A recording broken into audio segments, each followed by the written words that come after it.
guys, welcome back to my YouTube channel. It's Koi Washira. Finally, tumefunguliwa and here we are, and that's why I'm doing an outdoor video. I'm so glad.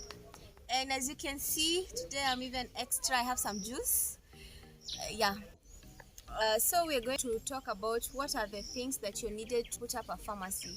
So, okay, in terms of capital, I will not give a specific amount because it depends with which kind of drugs are you going to start with. Are they the generic or the original? Another thing, for you to start a pharmacy, you need to be a registered professional. That is, you need to be a pharmaceutical technologist or a pharmacist, that is. For the pharmaceutical technologists who don't know the difference, they are the ones who have done a diploma, and the pharmacists are the ones who have a bachelor's and they are registered by the Pharmacy and Poisons Board. Once you have the license, you go do your SWOT analysis in your area or the area that you want to put up your own pharmacy. Those are the strengths, the weaknesses, and the threats in that area surrounding you.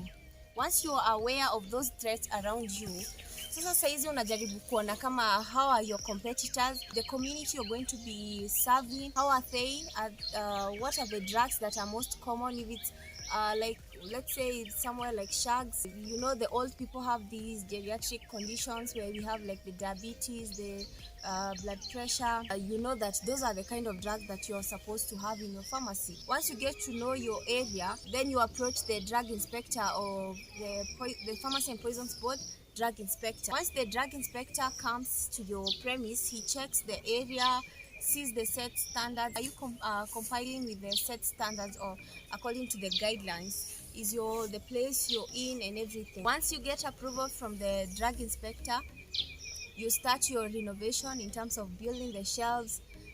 Now that we have the COVID, you maintain the social distancing, the aeration of the area, sanitization of your place. You have the sanitizers, the somewhere to wash your hands and everything. So you have all those renovations in your pharmacy.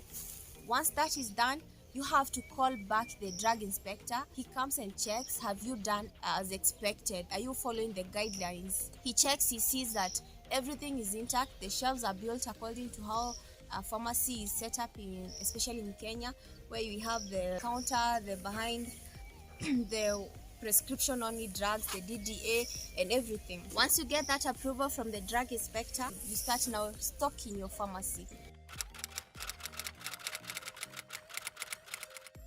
You start with the first essential drugs like the painkillers, the cough syrups, antibiotics, which are the fast moving antibiotics. You start small depending on the amount of capital you have. Buy your things, you set up your pharmacy, and that is it, and you organize.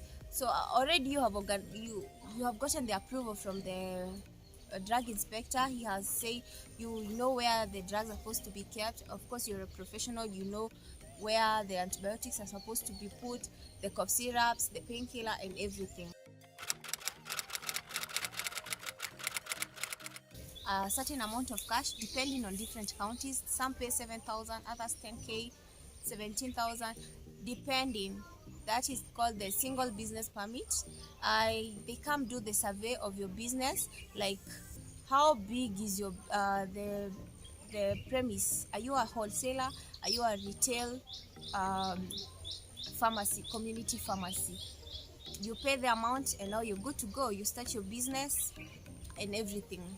So when everything is set, now you can start doing your business. But now you have to know where to put the drugs, because as you're moving on, the drug inspector comes to check, are you having the dosages, where are you keeping them, in terms of expiry, where are the drugs and everything.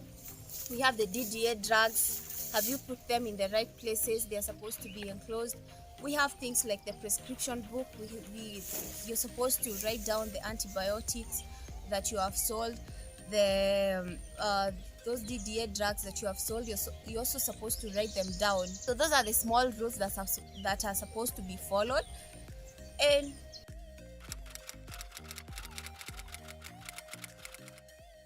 the amount of capital you need depends. So someone may decide to start even with 100,000. that is okay. Someone else decide to start with half a name, depending on your pocket and where you setting up the pharmacy. In terms of wholesale, we have issues. It depends. uh, for you, if you have the license for pharmaceutical technologies, you're not supposed to put up a wholesale. So in case you have a license for those pharmacies, there is consideration of putting up a wholesale. So basically that is all about pharmacy, putting up a business. Hakuna story nyingi, inanga a lot of things, then you're good to go. I hope this one has helped someone who wanted to put up a business out there. And please continue subscribing and leaving comments down there. If you want something we can talk about, you can also tell me.